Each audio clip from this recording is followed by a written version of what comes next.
Wednesday, September 10, 2025. Focus.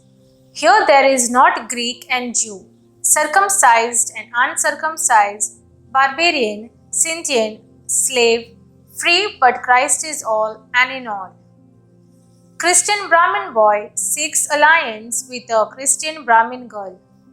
We frequently see such disagreeable advertisements in the matrimonial columns of the newspapers. But can the titles Christian and Brahmin go together? Today's focus emphasizes that if we belong to Christ, there can be no differentiation based on caste, class, or nationality, for Christ lives in all. Yet, many of us are still caste constrained. We often force our children to break off relationships if the chosen partner belongs to another caste.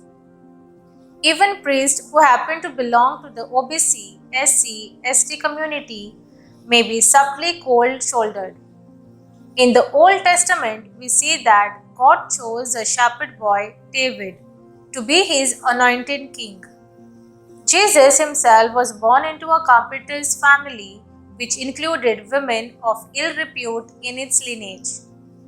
Perhaps when our ancestors embraced Christianity, they refused to let go of the privileges and influence that their caste or class gave them.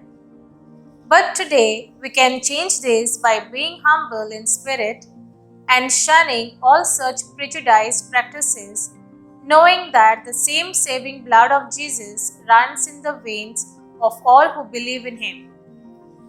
After all, Jesus said, "Blessed are you who are poor, for yours is the kingdom of God." Fruit.